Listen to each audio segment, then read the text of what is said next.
Stay here. Don't make a sound. Mama will be back in 20 minutes. Amelie Dubé said it the way she said most things these days. Quietly, efficiently, with the particular precision of a woman for whom every minute was load-bearing. Stay here. Don't make a sound. Mama will be back in 20 minutes. She looked at Ethan. 7 months old, strapped into his carrier, propped against the wall of the supply closet on the 15th floor of Park Industries tower with a full bottle, a sleep playlist running through the small speaker clipped to the carrier strap, and a blanket that smelled like her. He looked at her with the focused, ancient expression he always had when he was deciding whether to cooperate. He looked very cooperative. She had been gone 43 minutes. She knew this because she had checked her watch at the supply closet door, 9:17, and she checked it again when the sound reached her through the ventilation on 10 o'clock. And for exactly 3 seconds, she stood in the middle of the corridor on the 14th floor with her mop in her hand and told herself it was something else. A phone. A television. A sound that lived in the building's walls and had nothing to do with her. She knew her son's cry in a hurricane. She was already moving before the 3 seconds were done. The service stairs. 2 flights. Her shoes on the concrete. Her hands on the rail. The 15th floor hallway was quiet in the particular way it was quiet on board meeting mornings, heavy, expensive, undisturbed. The meeting had been scheduled since Tuesday. 12 people. The quarterly review. The most important room in the building, 40 feet from the supply closet. The supply closet door was open. She had left it closed.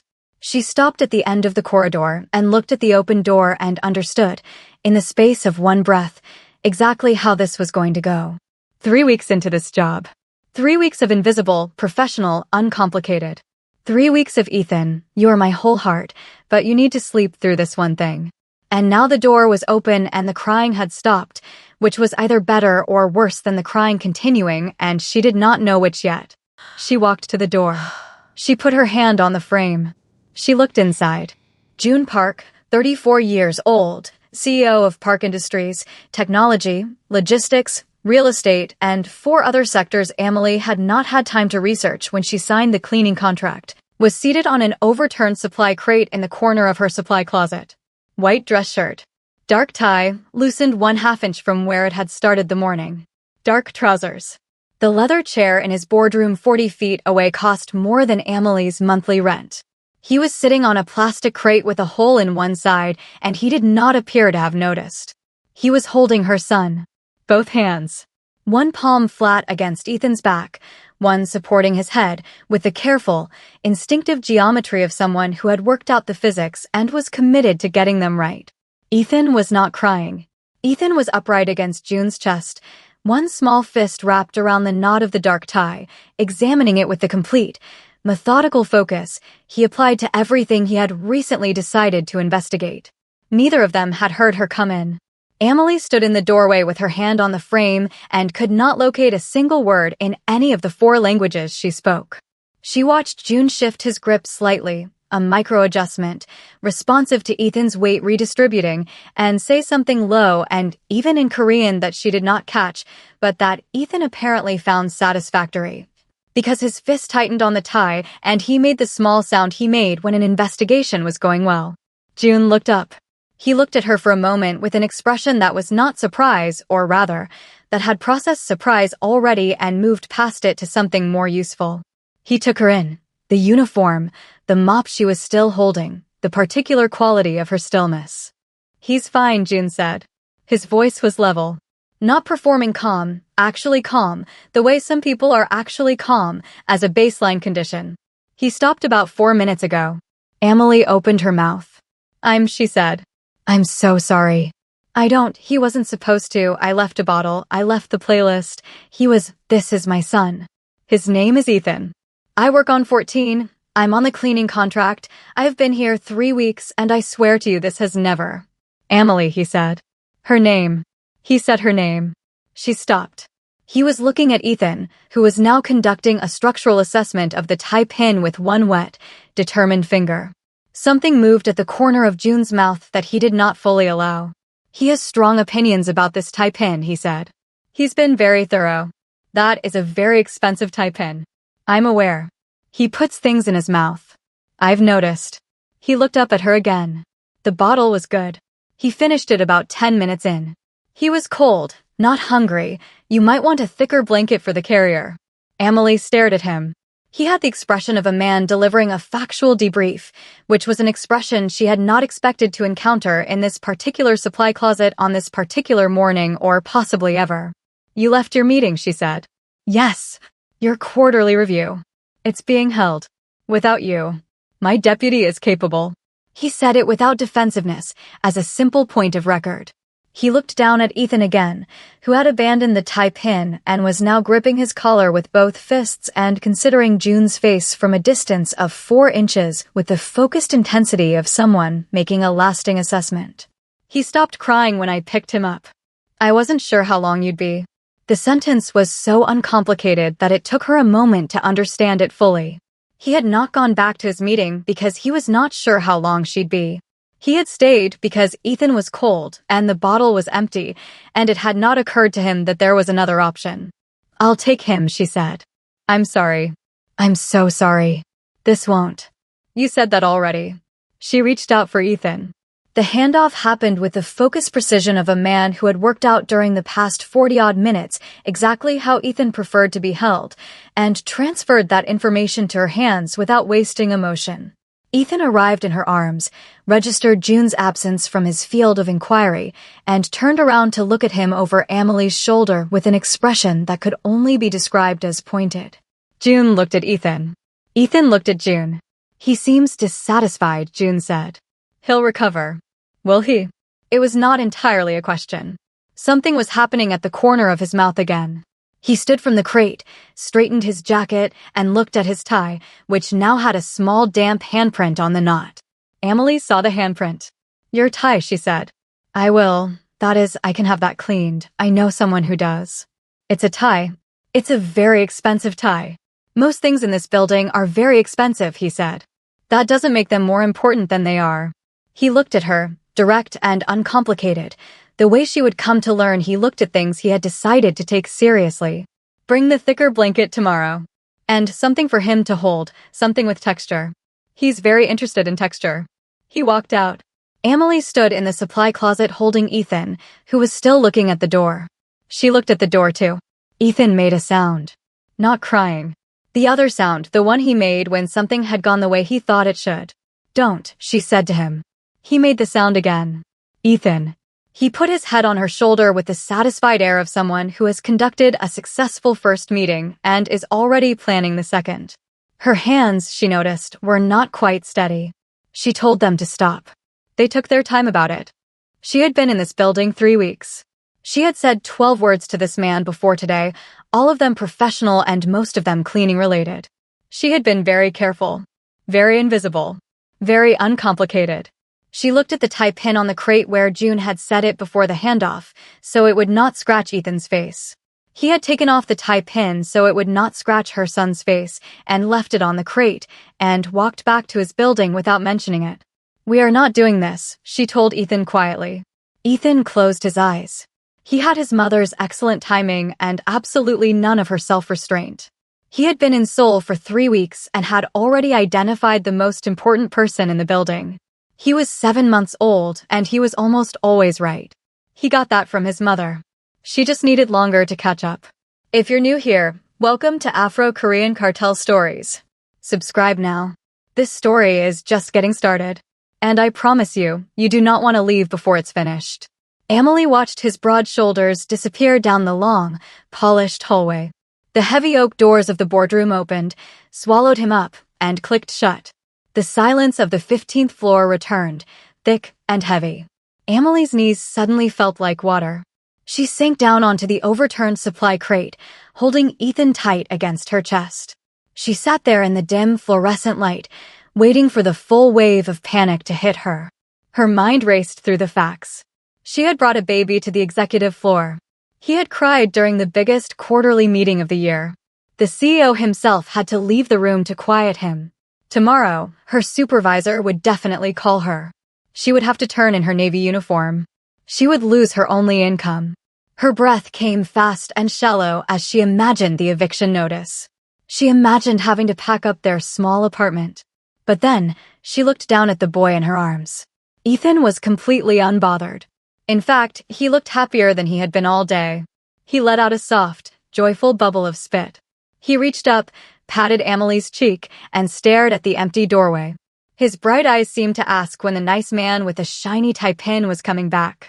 Ethan clearly found the whole event deeply satisfying. Amelie let out a long, shaky breath, and the panic slowly drained away. The worst possible thing had just happened. Yet, she had not been yelled at. She had not been thrown out by security. Her baby was safe, warm, and perfectly content. A deep, heavy relief washed over her, relaxing her tight shoulders. She hugged Ethan closer, resting her chin on his soft, dark curls. She closed her eyes and thought about June Park. She thought about how he had looked at her not with pity, and not with the cold anger of a boss looking at a broken rule. He had looked at her like she was a real person.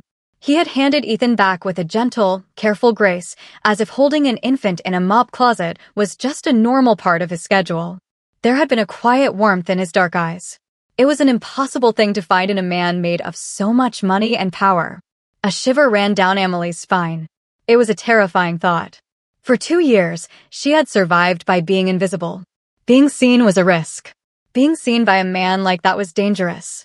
But deep down, beneath the terror and the relief, there was a tiny, quiet spark of something else. A feeling she absolutely refused to name. She stood up and smoothed her uniform. She touched the cold plastic of the bottle warmer on the shelf. It had lost its heat, exactly like he said it would. Amelie strapped Ethan back into his carrier, picked up her mop, and went back to work. The next evening, Amelie opened the door to the 15th floor supply closet and stopped short. Sitting on the metal shelf, right next to her extra paper towels, was a small, sleek box. She set Ethan down in his carrier and reached for it. It was a brand new, top-of-the-line portable bottle warmer. It was exactly the kind of machine that held heat for 12 hours instead of 2. She turned the box over in her hands. There was no note attached. No card, no name, and nothing to explain how it got there. Later that night, Amelie found Mrs. Kim, the senior floor manager, organizing carts in the hallway. "Mrs. Kim," Amelie said softly, holding up the box. "Do you know who put this in my closet?" Mrs. Kim stopped sorting. She looked at the shiny box, then looked directly at Amelie. Without saying a single word, the older woman simply rolled her eyes upward, staring pointedly at the ceiling, toward the executive suites. Then, she went right back to her work. Amelie did not ask again. She took the warmer back to the closet, plugged it in, and used it. It worked perfectly. If June Park wanted to make a big deal out of his gift, he never showed it. When they passed each other in the wide, quiet corridors the next day, he simply gave her a brief nod and kept walking. He never mentioned the supply closet. He never mentioned the crying or his ruined shirt. But over the next week, Amelie noticed a quiet shift in the building's rhythm. The CEO began taking slow walkthroughs on her floors during her shift. She would later learn that he had completely changed his morning routine just to be there while she worked. He never pressured her. If she kept her head down and focused on her mop, he would walk past without making a sound. But if she paused and looked up, he would stop. He stood at a respectful distance, his hands resting in his pockets, and spoke to her. His questions were never pushy. He asked if the cleaning supplies were fully stocked. He asked if Ethan was sleeping better. He let Amelie decide how long the conversation would last. When she gave a short answer, he wished her a good shift and moved on. But when she found herself talking a little longer, explaining how Ethan had finally learned to hold his own toy, June listened with total, unbroken focus. Amelie had spent 2 years building a wall to keep the world out. But June did not try to break her wall down. He simply stood beside it, steady and calm, day after day. He offered his attention freely, asking for nothing in return. To her own surprise, Amelie slowly realized she was looking forward to the sound of his footsteps. For the past month, Amelie's dinner breaks were always the same. She ate a packed sandwich while standing next to her cleaning cart, keeping one eye on the supply closet door. But on a quiet Tuesday evening, Mrs. Kim marched down the hallway and stopped right in front of the cart. "Dinner is ready," the older woman said, crossing her arms. "You are expected in the staff kitchen." Now, it was clearly not a request. Emily blinked, wiped her hands, and followed Mrs. Kim down the hall. The staff kitchen was bright and smelled like warm stew. Several workers were eating at the long tables. But Emily froze as soon as she walked through the door. Sitting at the end of the nearest table was the CEO of Park Industries. June Park was not wearing his suit jacket. His tie was loosened, and his sleeves were rolled up. He was quietly reading an open folder next to a bowl of rice. He did not look out of place. He looked exactly like a man who ate dinner in the staff kitchen every Tuesday, even though Emily knew he did not. He did not look up to announce himself. He just turned a page. Emily nervously took a seat across from him, keeping Ethan's carrier close to her feet. For a moment, she only stared at her food. Then, June closed his folder. "Has he started sleeping through the loud noises yet?" June asked. His voice was level and calm. It was not polite small talk. He was asking for real information, the way a person checks on an important project. Emily looked up, surprised by the direct question. "Not yet," she answered honestly. "If a door slams, he wakes up. But he is sleeping longer between his bottles. We make it almost 4 hours now." June nodded, giving her his full attention. 4 hours is an improvement. "Is the new warmer helping with the night feedings?" "Yes," Emily said softly. "Very much. Thank you." He just nodded again and asked another question about Ethan's routine. They did not talk about work or the office or the massive gap between their lives. Emily found herself explaining how she used white noise to block out the sounds of the city. June listened as if her words were the most important data he had heard all day. When June finally checked his watch, picked up his folder, and stood to leave, Emily glanced up at the wall clock. 23 minutes. They had been talking for 23 minutes. Emily stared at the clock, a cold prickle of fear washing over her. She was not afraid because he was her boss. She was afraid because sitting with him, talking to him, and letting her guard down had felt completely effortless. And for a woman who spent all her energy hiding, easy was the most dangerous thing of all. The message arrived at the worst possible time. Emily stared at the bright screen of her phone in the dim hallway. It was the daycare center.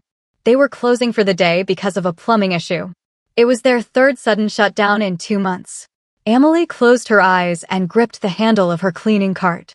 She had no backup plan. She could not afford to miss her shift, but she also knew she could not hide Ethan in a tiny supply closet again. 10 minutes later, Mrs. Kim appeared. The older woman stopped in front of the cart and held out a silver key. "Management has been informed of your childcare issue," Mrs. Kim said. Her voice was perfectly flat, carrying no emotion at all. "There is a small room just off the ground floor lobby. It is meant to be a quiet rest space for staff.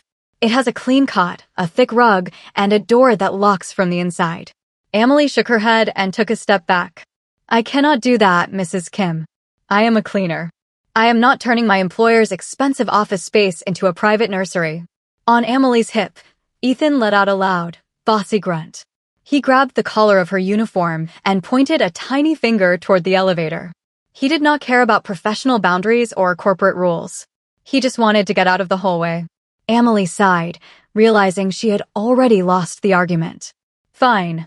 Just for today." The room was exactly as promised. It was safe, quiet, and warm. One wall featured a large glass window with blinds that looked out into the wide main lobby. By early afternoon, Ethan had completely taken over. He had spread his colorful plastic blocks across the expensive rug and claimed the cot for his blankets. He was very pleased with his new territory. At exactly 2 o'clock, a tall figure walked across the lobby. It was June Park. He did not stop walking, but he turned his head as he passed the large glass window. Ethan spotted him instantly. The baby dropped his blocks, scrambled to the glass, and slapped his tiny hands against the window. He let out a loud squeal of pure, full-body joy, kicking his little legs and giving the CEO a huge, gummy smile.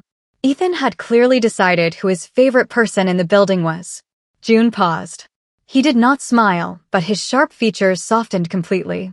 He raised one hand and gave the baby a small, serious wave before continuing to the elevators. Emily sat quietly on the cot, watching the entire exchange. She held her breath. She did not say a single word about what she was thinking. Later that afternoon, Mrs. Kim came by to check on the room. She looked closely at Emily's face. "Your ears," Mrs. Kim said simply. Emily blinked. "What about them?" "They go very dark," the older woman noted, turning to walk away. "When you do not want to talk about something." Emily quickly reached up and touched her ear. It was burning hot. Emily was wiping down a table in the staff break room when the ground fell out from under her. Two junior executives were sitting near the coffee machine, talking openly about an upcoming business deal. Emily was not trying to listen, but a single name cut through the quiet hum of the room like a knife. "Nlova Brands," one of the men said, checking his watch. "The CEO is flying in next week to sign the final papers. Park Industries is buying the whole company." Emily stopped wiping the table. Her hand froze over the wet cloth. For 3 seconds, her lungs simply forgot how to work. Nlova Brands. It was her company. It was the fashion and design brand she had built from scratch back in Cape Town. And it was the exact same company her business partner, Kagiso, had stolen from her using fake documents and vicious lies. Emily did not gasp. She did not drop her cloth. She carefully finished wiping the table, washed her bowl at the sink, and walked out of the room. She picked up her mop and went back to work. For the rest of her shift, she kept her face completely and perfectly still.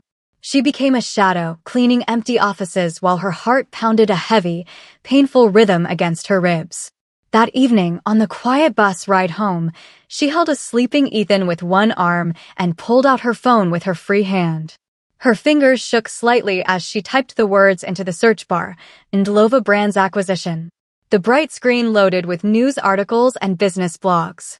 Every single page featured a crisp, professional picture of Kagiso Ndlovu.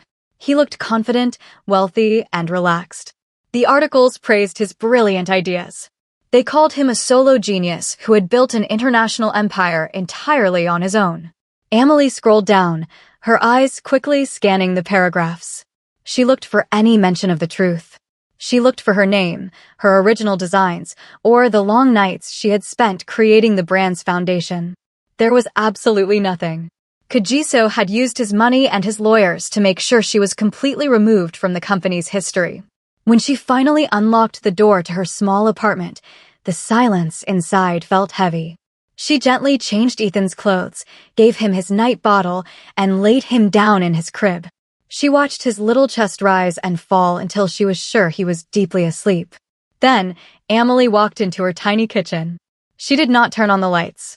She simply sank down until she was sitting on the cold linoleum floor, resting her back against the wooden cabinets.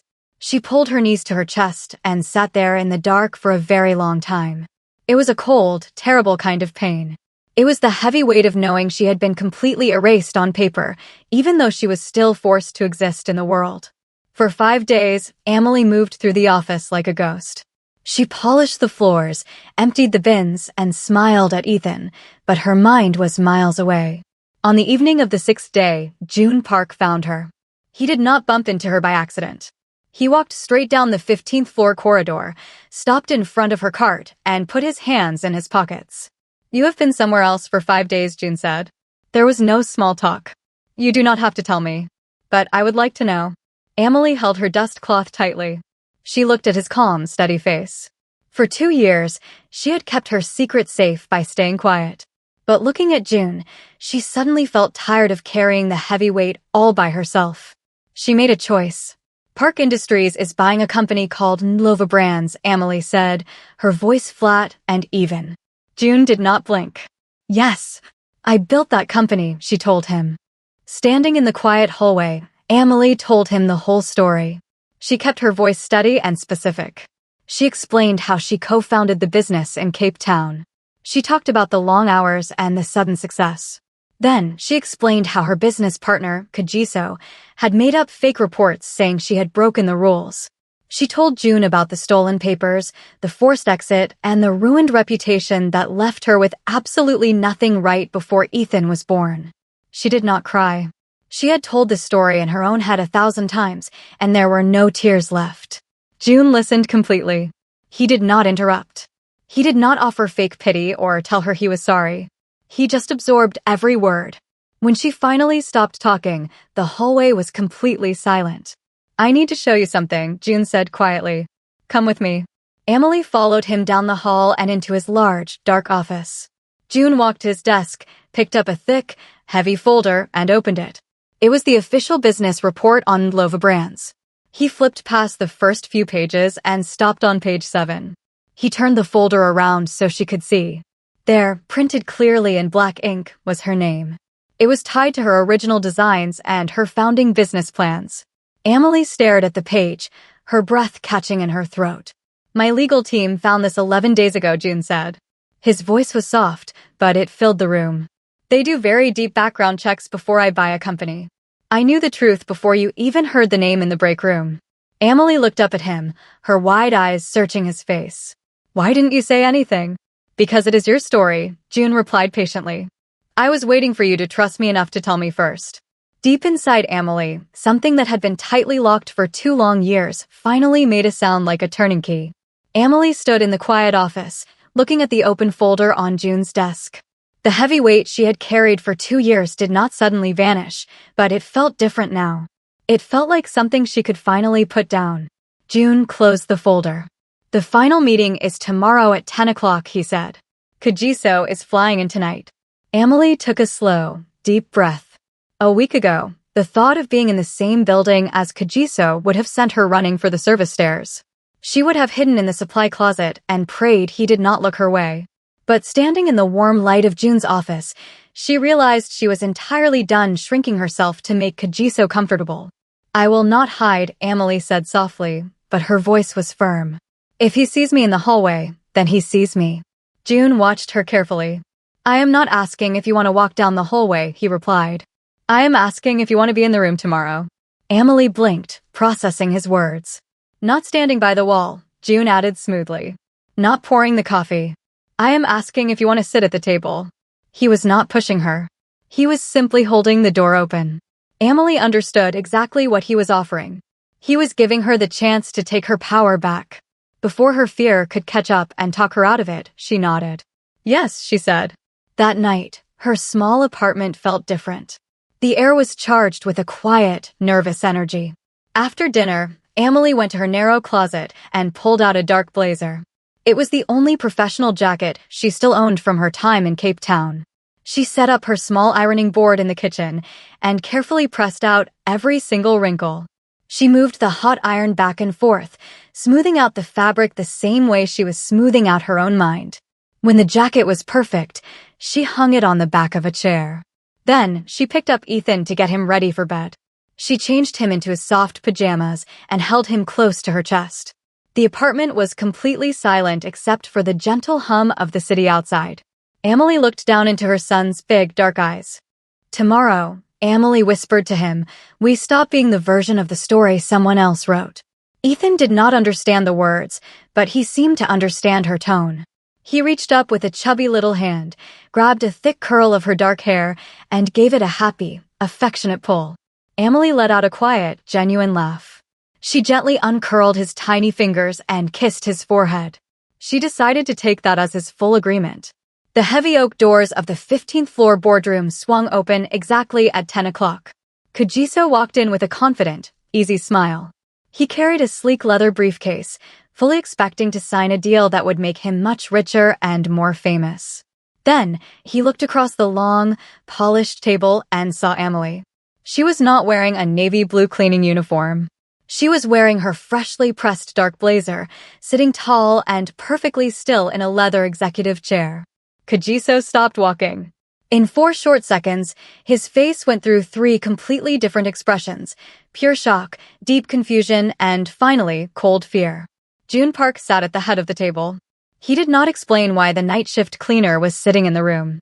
He simply looked at the businessman and spoke in his calm, steady voice. "You know Miss Dubé," June said. Kagiso swallowed hard, trying quickly to fix his smile. He sat down, but the meeting did not go the way he had planned. June did not ask for Kagiso's business presentation. Instead, he opened a thick folder and slid a neat stack of papers across the table. They were clean, well-researched legal documents. They proved exactly who created the original designs and business plans for Lova Brands. "Park Industries is withdrawing our original offer to buy your company," June announced smoothly. Kagiso's face turned pale.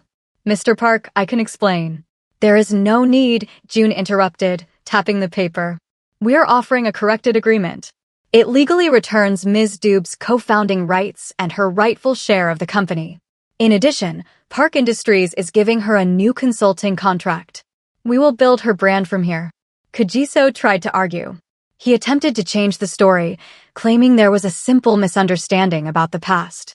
June did not raise his voice. He simply pointed to the legal proof on the table. Kagiso tried one more time to twist the facts, but June just handed him a second folder of financial records. Kagiso had no ground left to stand on. The lies that had worked so well 2 years ago were completely useless in this room. He tightly closed his briefcase, stood up, and walked out without looking back. A few minutes later, the lawyers and junior executives quietly left. The large room was completely empty, except for Emily. She sat at the table, staring at the bright white paper in front of her. Right at the top, printed in bold black letters, was her name.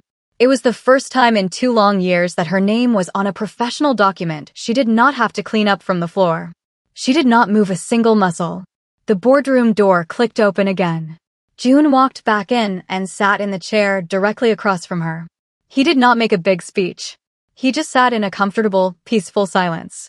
Your name was always in the document, June said softly. It was just in the wrong one. Before Emily could answer, the heavy boardroom door clicked open again. Mrs. Kim walked in, carrying a very awake Ethan. The older woman did not look at the scattered folders or the empty chairs. She walked straight to the long, polished wood, the most important table in the entire building, and gently sat Ethan right in the middle of it. Ethan immediately noticed the bright white paper lying next to him.